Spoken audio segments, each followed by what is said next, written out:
One of the fun things about making collages is taking all these different colors and mixing them together on your paper. But one of the challenges is getting those pieces to fit exactly the way you want them to.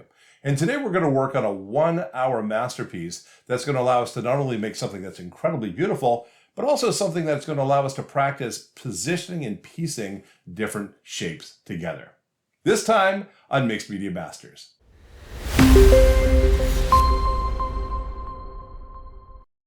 Hello makers and welcome to the studio. If this is your first time here, then it's so nice to have you here. Please feel free to subscribe. We drop a new lesson every single week. Would love to tell you when there's new stuff to share with you. Now this week we're going to go back to kind of a relatively simple approach to collage making, but one that's going to allow us to learn a fairly important skill along the way. Now to begin with, I'm going to be working with the sheet of 18 by 24 inch heavy-duty watercolor paper. It's one of my favorite go-tos. It's got a little bit of texture, it glues nicely, and it's got some good heft to it. And what we're going to be putting on that are a series of colors. Now, for the project that I have in mind, we're going to be creating a rainbow of colors that will allow us to, we'll start at the top, kind of do it backward, and so we'll do Roy G. Biv, but with our different colors here, we kind of the blend between green and a purple there. We have an orangey yellow, we have an orangey orange, we have a brighter red and a darker red. So we're going to run these down the course of this paper. But what I'd like to do is I'm not going to necessarily just, take a strip. I want to have something that's going to allow us to kind of almost create a landscape, if you will. You know, when you look at distant mountains and you see kind of the mountain in front of the mountain in front of the mountain, they fade away. Kind of like that, but not quite. So let me share with you what I want to be able to do. Let me get some of these pieces out of the way. And the first two candidates that I need to work with here are going to be my purple and my blue pieces here. Now what I'd like to do is I'd like to create a scenario in which I kind of have a purple piece, but then at some point I want to cut this at an interesting angle. But I also want to have the piece that's going to be next to it, this blue piece, to also have a similar cut. Now when we talk about taking a shape, let's say I have an odd shape of some sort and I want to try to match it up with another shape, it's really hard to do. And I can come in here and I can draw a line around my shape and try to cut my other piece, but there's always going to be some imperfections. And so I'm going to show you a way that we can make it a lot easier to make sure we always end up with uniform cuts so that our pieces fit together perfectly. Now, it does take a little practice, and I'll share that with you as well. I'm going to move my piece of paper out of the way since I'm going to need access to my cutting map. But in essence, what I want to be able to do is I want to be able to create a relationship between these two colors. And one of the things I'm thinking of doing is if I stack them on top of one another and I cut them at the same time, then guess what's going to happen? Yeah, that cut line is going to be perfectly matched between the two of them. Yes, it takes a little bit more paper to make this happen, but the results speak for themselves. Now, there are a couple things that we can do in order to make life a little bit easier, and I want to share with you, again, just another random tool that I have in my studio. But there are these little tiny clips here. So you can see these. And what these clips are generally used for is for clothing making. So apparently at some point in the not too distant past, the idea of using straight pins to do all your sewing gave way to something that's actually a lot easier and frankly draws less blood. That's right. And what's really nice about working with this with paper is, again, we're not making any holes in anything, and we can simply just use these to hold things together temporarily. And that makes it a lot easier for us to make sure that our pieces don't slip if we want to cut them together. So anyway, I'll put the description in the listing for these clips in the description below, so you guys can take a peek at it if it's something you're relatively new to. And I hadn't run into it before at all, but compared to straight pins, oh yeah, this is a lot better. Now with the context of what I want to be able to do here, again, I want to be able to say, I'm going to have the purple start at the top, and I'm thinking I'm going to create a kind of a jagged line that's going to make this piece. And I want the blue piece that's going to be corresponding to really kind of match that, right? I want to be able to have a matching line and then maybe match it as well. So let me show you what I'm going to do here. Again, I'm going to put these two pieces of paper together. Since they're both 12 by 12 inch sheets, this will make it fairly uniform. Let me just clip that there at the top. Another one here like this. You know what? Let me, that'll work for what I need. It doesn't have to be crazy secure. But what I'm thinking I'm going to do is, right now, I'm really focusing on the shape of the blue piece. I guess we could do it this way if we want to see what the blue piece is going to look like. And I'm going to take my rotary cutter, my Fister's rotary cutter, one of my favorite tools in the entire world. And I could create a line here, or if I want, I can just take a standard pair of scissors and make myself a cut. Let's try it both ways and see what works in this way. Let me just kind of grab this. I'm doing this backwards now. This is going to be the side that I'm going to end up gluing down. So I'm thinking, as I look at this, I'm going to start on the upper left and I'm going to go a little bit more jagged to the right. So let me do this backward here. And I can come in here like this. And again, I'm cutting both of these pieces together and making a bit of a wobbly line. We'll see if it makes any difference at all. And what we do, but there we go. All right, so I cut both of these pieces at the same time. And now if I reveal my purple piece, and I'll bring my gluing sheet back in here, I'm thinking I'd really like to have this be the top of this. So we can see there's a line here. Now, I cut an identical piece out of the blue, but that's not really going to help me with what I need, because in truth, what I'm looking to do is figure out how could I take now the two pieces that I cut separately and bring them together. I want you to just notice, if for some reason I needed to bring these guys back together, look at how tight that cut is, right? It fits almost perfectly. I'll pull this down just a little bit so you can see it better, right? It fits almost perfectly if we need to put these two pieces together. And what this does, it sets up the next cut that we want to make, which is not between the purple and the blue at all. It's going to be between the blue and the next color, which is going to be this dark blue. And so in this way, I'm going to come in here and let me mesh these guys up together. Again, I'm going to use my clips here to just hold these pieces of paper together so they don't slip at all while I'm cutting them. And in this case, I'm going to say, you know what I'd like to do? I would like to create a relationship. Let's get these. I don't want to get any wrinkles in here because that would make things a little bit harder. Oh, that's going to make itself harder anyway. There we go, like that. And I'm thinking, okay, now I want to be able to cut kind of an opposite angle where I start, in this case, up here, and I'm going to do an angle. So in this case, we have a narrow end and a wide end. You see that? And we want to do a wide end now and a narrow end. So I'm going to kind of do the same kind of cut. Again, let me get my gluing sheet out of the way. I don't want to accidentally cut that. That would not make me happy. And let me do something very similar now. And I'm just going to wobble my way across this landscape over here. All right. So in doing that, I have now created my second glue piece, which is going to be this blue. And now when I come in here, again, if I wanted to, let me just get these things arranged properly. If I wanted to bring these together nice and tight, I have that option, but I don't want to do that. What I want to do instead is I want to leave a little bit of a gap. I want to leave maybe a quarter of an inch, something like that. Some white to really draw the eye to it. Now what's cool about this is our next cut, which is going to be this, this dark blue piece.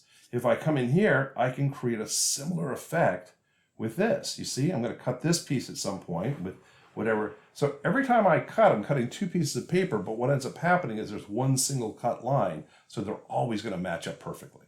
And so in doing this, I can now cut the blues, and I'm going to keep going down through this process and cut the individual pieces until I have everything that I need. All right, so let's jump into the next piece again. Let me move my gluing sheet out of the way, and let's create the cut between the dark blue and this aqua blue. So in this case, let's come in here and again, so this blue piece is going to be, I'm going to actually flip down here so I don't get in the way. And I'm going to see this blue piece, the dark blue piece is going to be working from thick on this side to thin on this side. So I'm going to come in here and I'm going to create a kind of a wiggly line that will do that for me. There we go. There we go, beautiful. So now, pull this over here. I can see what this is going to look like if I put it like that. Beautiful. So we have three pieces cut. And again, we're going to dry fit everything and then we'll come back into it. But now, if I look at my aqua piece, my turquoise piece, whatever color we want to call that, I now have a cut that perfectly matches up with the blue. And I'm going to keep going down through the process. I'm going to say, all right, let's cut now the next piece. And we'll use the green in the background. Let me get these pinned together here. and pin together here, and I'm going to come in here. And in this scenario, the turquoise is going to run from thick on this side to thin on this side. So again, let me just create that. So thick over here. So wiggle, wiggle, wiggle. And I love these rotary cutters. I mean, you know, this is a round razor blade, basically. But it really does such a great job of cutting through several sheets of paper at the same time. And again, let me just move these guys out of the way. And bring this back in. And now I can bring in my turquoise. So we have that color. And now we'll work on creating the relationship between green and the next color underneath it. And that, in this case, is going to be our yellow-orange color. And let's make sure I'm matching. I want to make sure I have the green on the right side. Yeah, okay. So in this case, we're going to do thick side green to a thinner side. And we'll clip this on to the orange underneath it. Same process. You know, like anything that we do, the more we do it, the easier it gets. But my encouragement to you, again, is just, you know, there's this fear that we often have, and I know I suffered from this when I was younger, is what if I do it wrong? And here's what I want you to think about whenever you're making any type of art or working on anything you've never done before. You're allowed to do it wrong. You've never done it before. And take the chance. And yeah, you know what the worst thing that can happen if you do it wrong is you did it wrong, and you can do it again. It's not like, you know, lights are going to, you know, shine down on you like a spotlight. We'll be like, everyone's going to know you've made a mistake. That's not what we need to worry about. Feel comfortable with the process of, I'm going to try something. It may not work out, and I may learn something in the process, but let's just try it and see what happens. Sometimes it's a bad mistake, and we don't ever do it again, and other times it comes out gloriously. So far, I'm not unhappy with what's happening here. Right, now in this scenario, we're going to be going from... We're going to be going from thick on the green side to thin on the green side. So let me just kind of do one of these. There we go. And I now have my next piece, which is going to be this green piece, which will fit in there like that. See how this coming together, though? Right? We got kind of almost that landscape looking at the distant mountains. Yeah, it's a rainbow mountain kind of thing, but I'm happy with how that's turning out. All right, we are done with the green this piece of green, and we're going to be working now on the yellow. And this is going to be our thick side of the yellow. Go over here, and underneath the yellow, we have this sheet of orange. So, come on in here. Clip you. All right, and again, thick yellow, thin yellow. So I'm going to just kind of do one of these from here. And how thick or thin you make these is entirely up to you. Go a little bit thinner with the bright colors. Just again, I want things to balance out nicely. And if I bring this in to dry fit it there, whoop, look how nice that looks. And again, if I wanted to bring these in nice and tight, I could, but I don't need to. I'm going to leave a little bit of a gap. But just the fact that that gap is uniform between them makes all the difference in just how your eye approaches this. All right, so the yellow is done. We're going to now match the orange up with our bright red. And this time, this will be our thick side. So clip and clip. I love these clips. They hold nice. They don't make any marks. That's kind of a swell thing to have. Okay, so...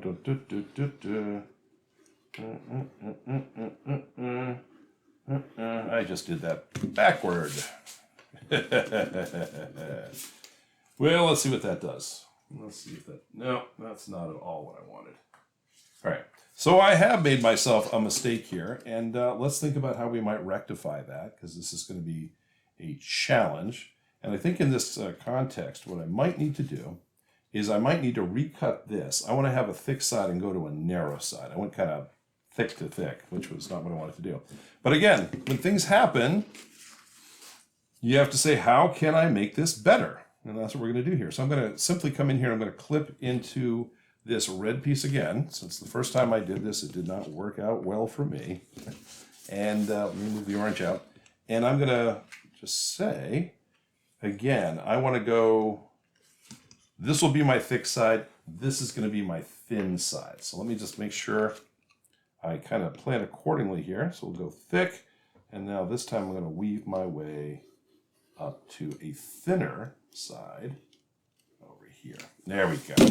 So now when I try it, yay, it's going to fit much better. There we go. That looks good. And now the red piece is going to be right where we need it for the next phase.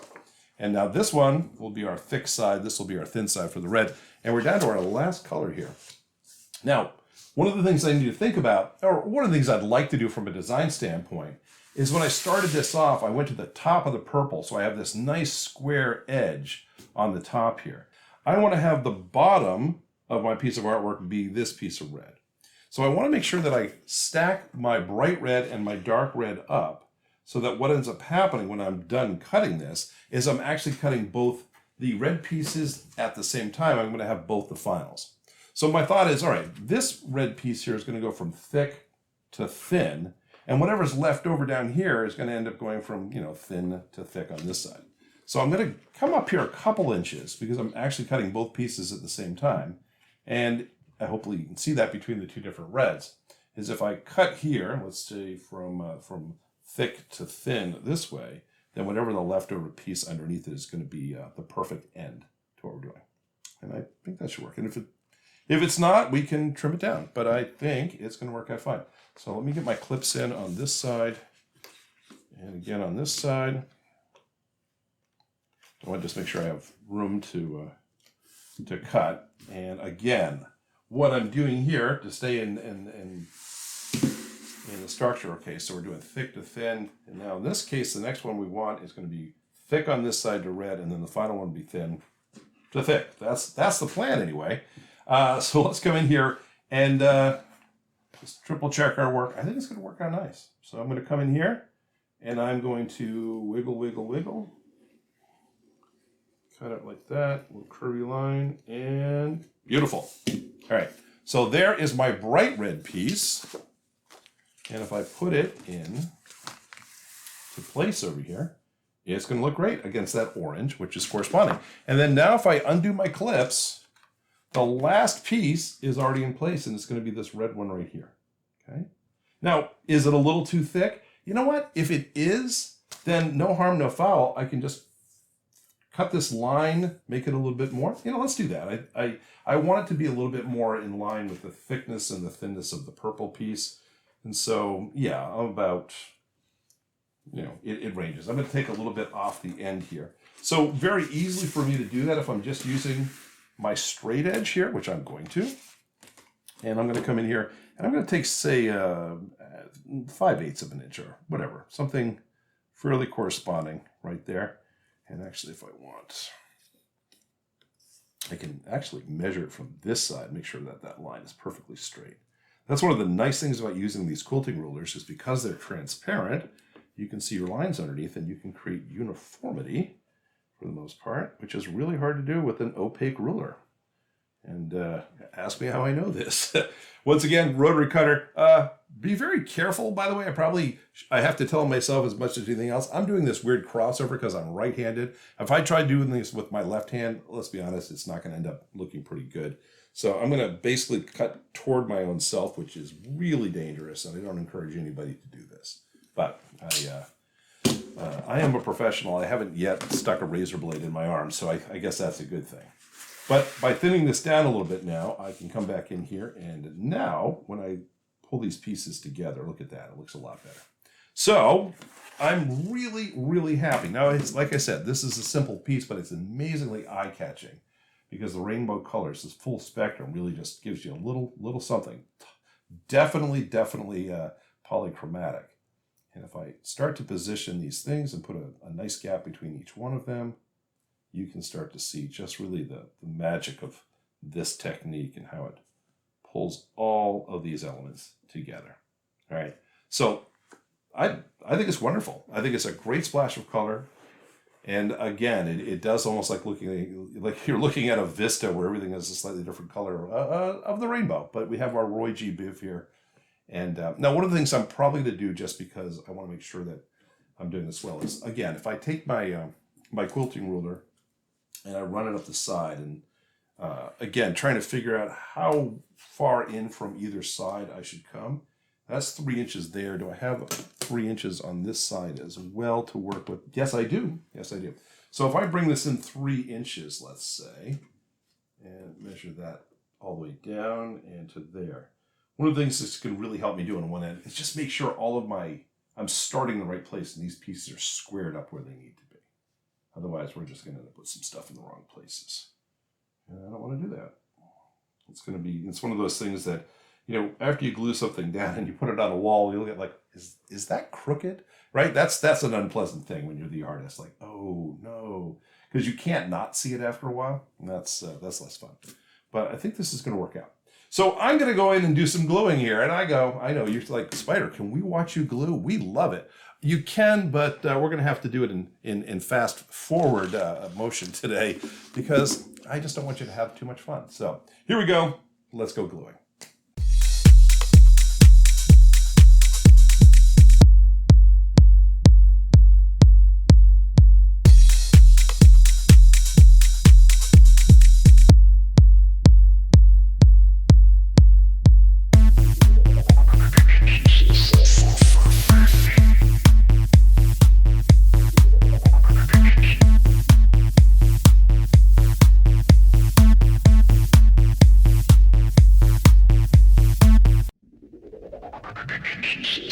All right, and there you are. Yes, I know, gluing is the most fun part. It really is. But the good news is everything's down, more or less aligned, but it looks great. I'm very pleased with how everything's kind of come in here.